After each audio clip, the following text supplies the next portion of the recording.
আজকে খারকোল পাতা বাটা করব। এই যে খারকোল পাতা নিয়ে নিয়েছি, বেছে কেটে ধুয়ে নিয়েছি।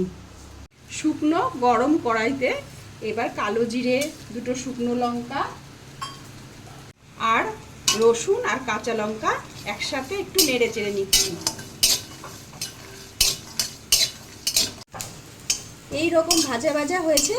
এইবার খারকোল পাতাগুলো দিয়ে দেব।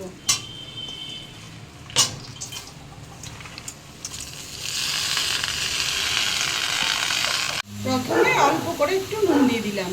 এবার গ্যাসের ফ্লেমটাকে হাইতে রেখে ঢেকে দেব। হাই ফ্লেমে রেখে মাঝে মধ্যে ঢাকা তুলে নেড়ে চেড়ে নিচ্ছি, জলটা যেন তাড়াতাড়ি টেনে যায়, ওই জন্য হাই ফ্লেমে রেখেছি। অনেকক্ষণ কড়াইতে এভাবে নেড়ে চেড়ে নিয়েছি, জল একদম শুকিয়ে গেছে। এবার নামিয়ে নিয়েছি। এবার বেটে নেব।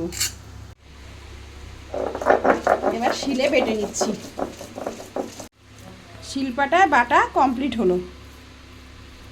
কড়াই গরম হয়ে গেছে, এবার একটু সর্ষের তেল দিয়ে দিলাম। তেল গরম হয়ে গেছে, এবার পেঁয়াজটা ফোড়ন দিয়ে দিচ্ছি।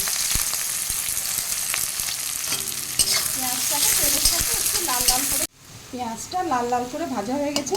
এবার বেটে রাখা খারকোল পাতাটা দিয়ে দিচ্ছি। পেঁয়াজ আর তেলের সাথে মিশিয়ে দিচ্ছি। একদম তৈরি হয়ে গেল স্বাদের খারকোল পাতা ভর্তা।